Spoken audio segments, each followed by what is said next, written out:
The third question that I get a lot is about angel numbers. Or repeating numbers. So, I guess the simplest and easiest way to explain why we see repeating numbers is because either our guardian angels or a familial spirit is trying to communicate with us by way of numbers.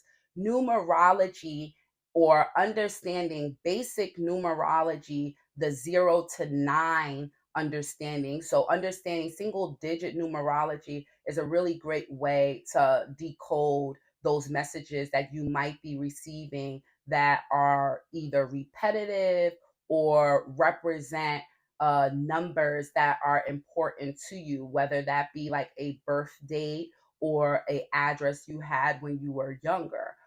These messages are ways that the spirit communicates with us and shows us signs.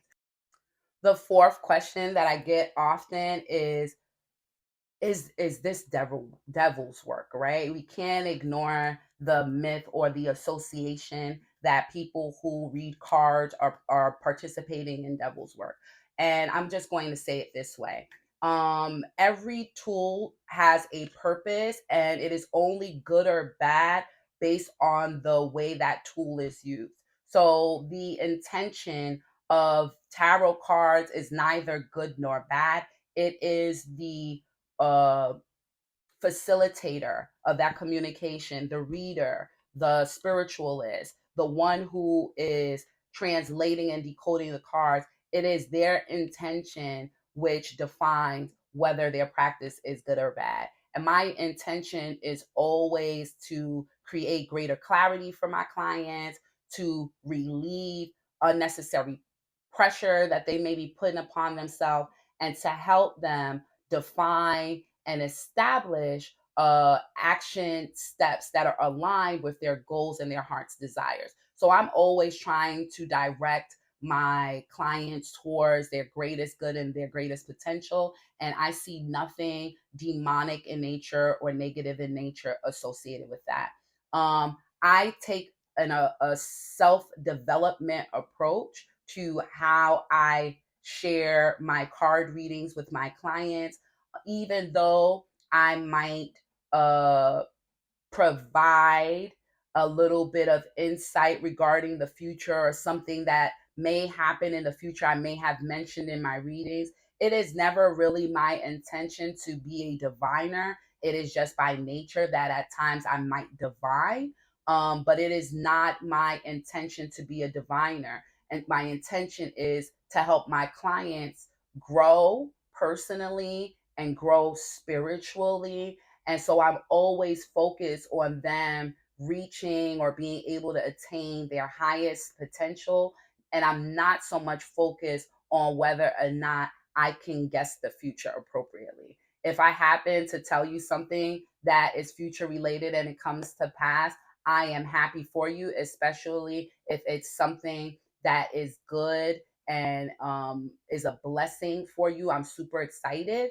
And if it is something that manifests that is negative, I'm excited and happy that you were well informed enough to be prepared for whatever danger was coming. Okay. So I don't believe, or at least my approach to using tarot is not one that is built upon chaos or negativity or lying.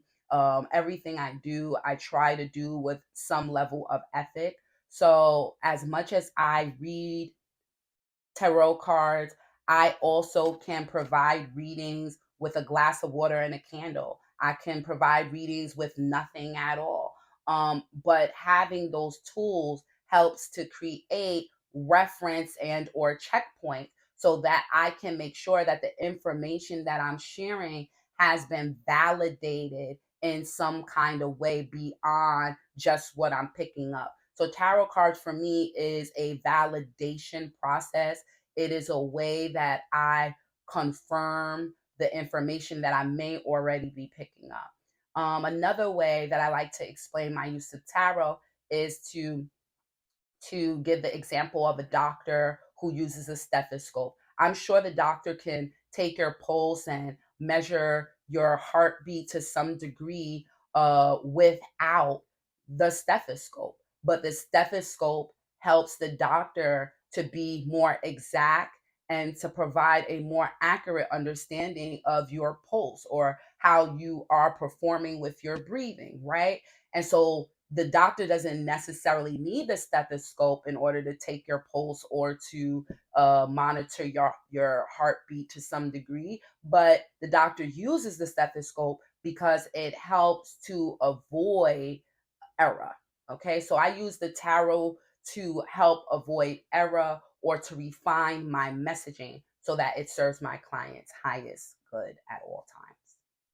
The fifth question, so a question that I often get is, why do we charge? Which to me is crazy that people even ask this, okay? Why shouldn't we charge? We are sharing and exchanging energy, okay? So we're giving you energy, we're giving you information, we're exchanging something with you. And sometimes the information we might provide might have a value that exceeds, oftentimes has a value that exceeds the price that we're charging you. So, for example, if I help you get a job or I help you to be more, know how to direct your energy so that you obtain a job. I'm not saying I'm the reason that you got a job, but I am saying that it is likely that some of the messaging I provided to you made you feel a little bit more, have a little bit more faith in your potential to get that job. And you may have applied some of the strategic approach that I provided for you to get that job. And so if you get a job and that job is a six-figure job and you paid me $65, like your benefit, like you're getting so much more for what you put in.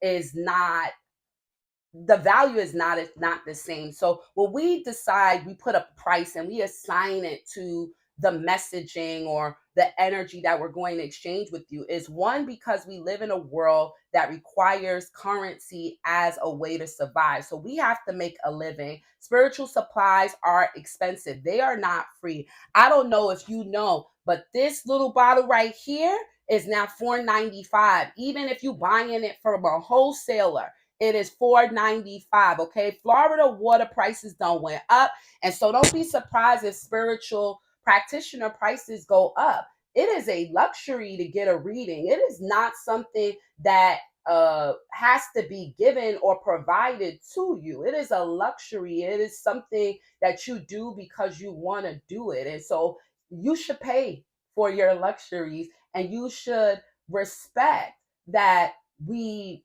desire or require energy exchange for what we share and give to you. There are times that I'm sure many of us do give information out for free, but that's when our spirit delegates and decides who we're going to do that with. And that might not be you. So to keep things clear, we often charge a price associated with our services. And sometimes we may help people as God directs us to help them. So trust and believe, spiritualists are giving messages away for free. It is just not spiritually healthy for us to do that all the time. Like, you can get sick from taking on other people's spiritual mess. Having payment creates energetic separation.